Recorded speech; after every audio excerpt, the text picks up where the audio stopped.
आप सभी को बहुत बहुत नमस्कार और आप सभी का बहुत बहुत स्वागत है मेरी यूट्यूब चैनल ज्ञान धारा में।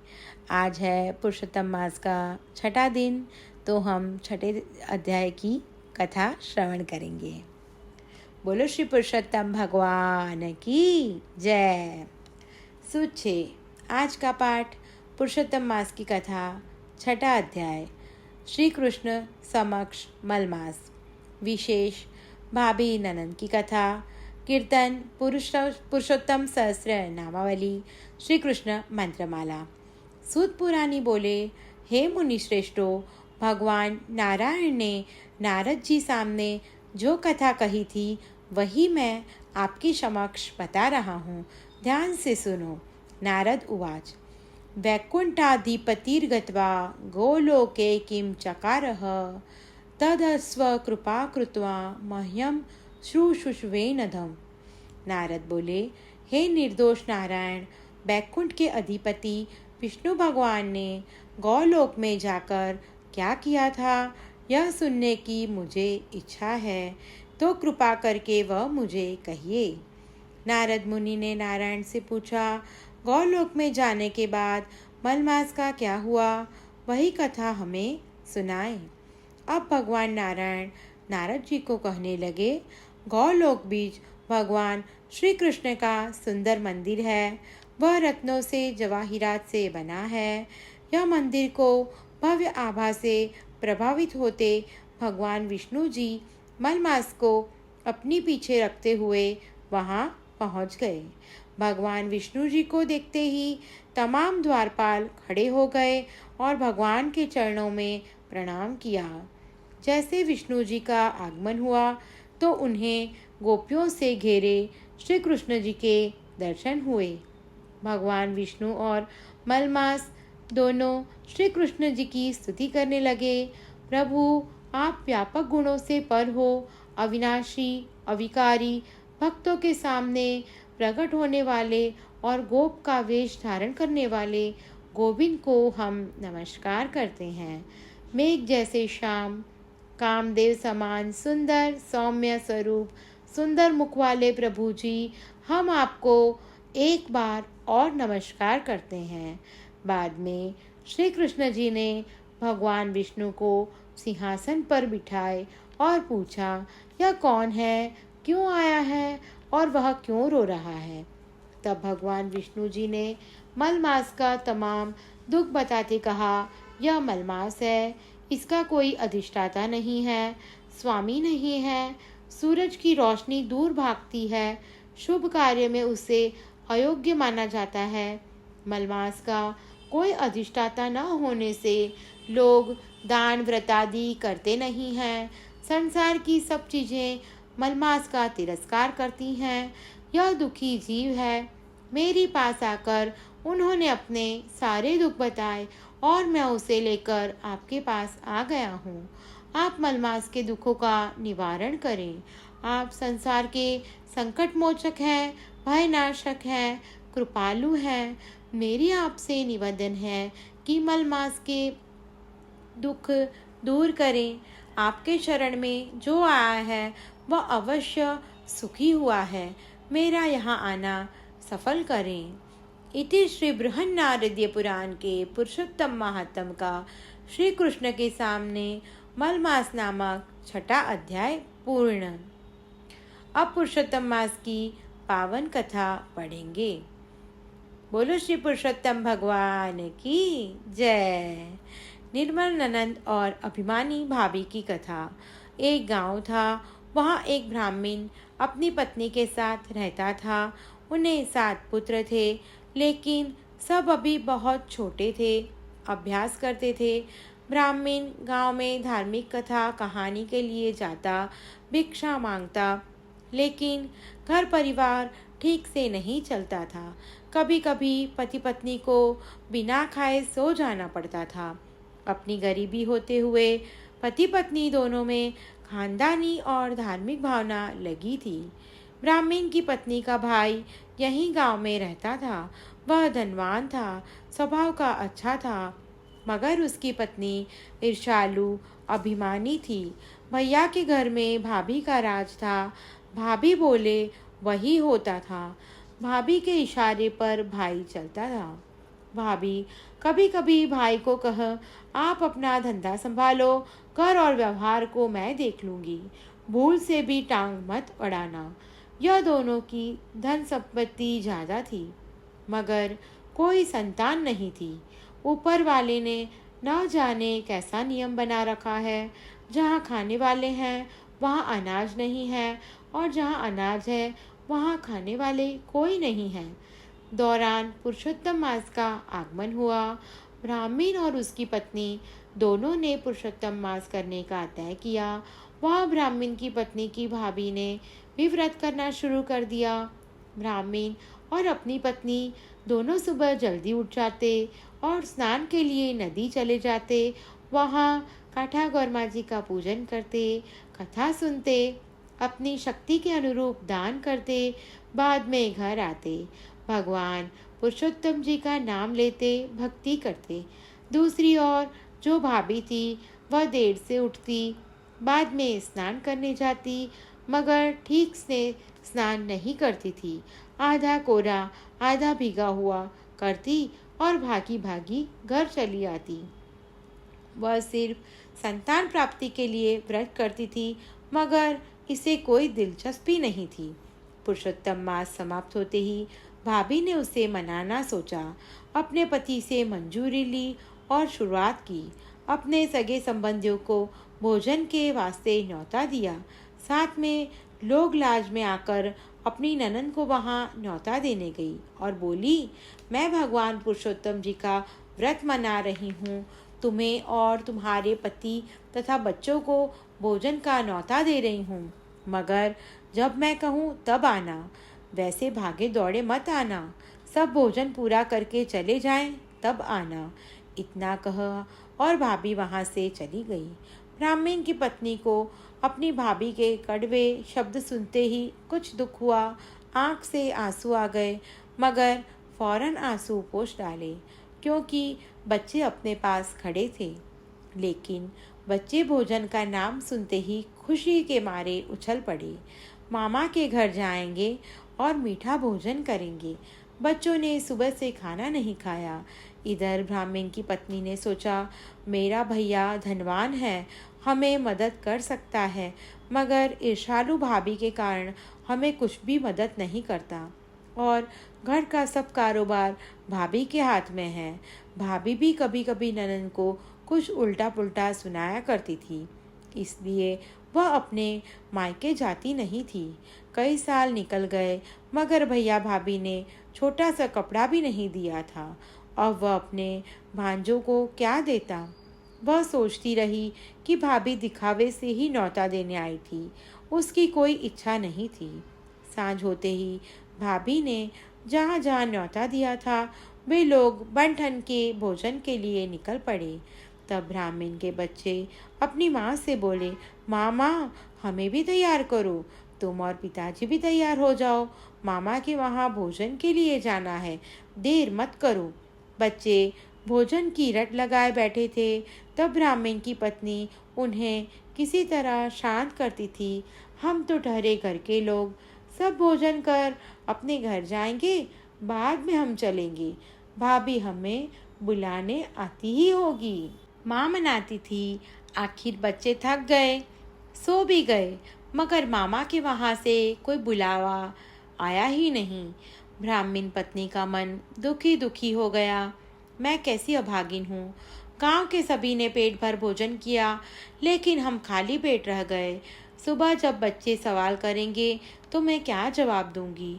और वह फिर से सोचने लगी, ला मैं अपने भैया के घर जाऊं और बची हुई रसोई ले आऊं।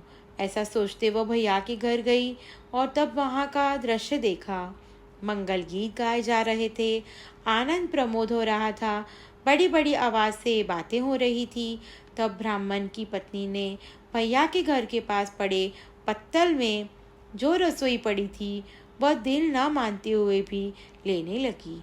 पत्तल अपनी साड़ी में लपेटकर दबे पांव अपने घर आ गई। अपने बच्चों की भूख मिटाने के लिए यह शर्मनाक काम भी किया। अपने भैया के घर के बाहर से लाए भोजन से उसने थोड़े कुछ लड्डू बनाए और बाद में भगवान का नाम लेते सो गई। सुबह उठते ब्राह्मण पत्नी ने सोचा कि रात को मैंने जो बेकार पत्तल घर के पिछवाड़े फेंके थे उसे दूर फेंकाऊं। लेकिन जैसे वह अपने घर के पिछवाड़े में आई तो देखती रह गई, क्योंकि सब पत्तल थे वह सोने के हो गए थे। वह सोच में पड़ गई, यह कृपा केवल श्री भगवान पुरुषोत्तम जी की ही है। उन्होंने अपने 2 हाथों से भगवान जी को नमस्कार किया। बाद में घर में आई, अपने पति को जगाया और सारी बात बताई। ब्राह्मण और उसकी पत्नी प्रभु की कृपा मानकर आनंदित हो गए। तब पति बोला, हे प्रभु पुरुषोत्तम जी, आपके व्रत का हमें बढ़िया धन मिला है।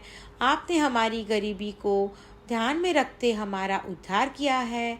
लेकिन उस वक्त ब्राह्मण की पत्नी ने कहा, ए जी, आप कभी लालची मत बनो। यह पत्तल मेरे भैया के हैं, उसे ये देने चाहिए।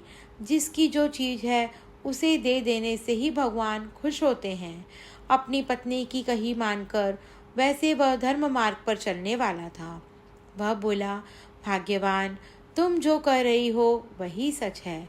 यह सोने के पत्तल हम नहीं खाने वाले।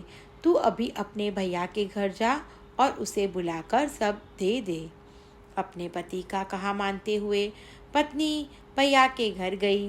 भाई भाभी थोड़ी देर पहले ही जागे थे। अपनी बहन को घर आती हुई जानते भाई बाहर आया।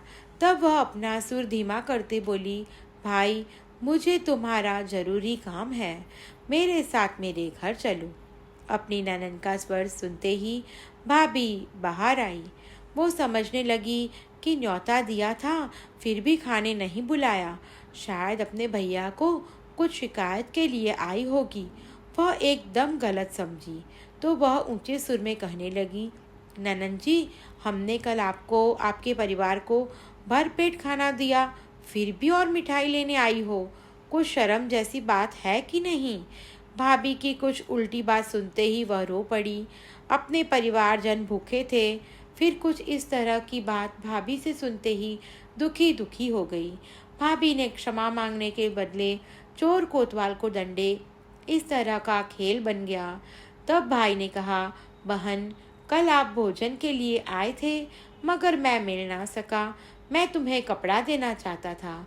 फिर भी बहन खामोश रही और अपने भैया को अपने घर ले आई।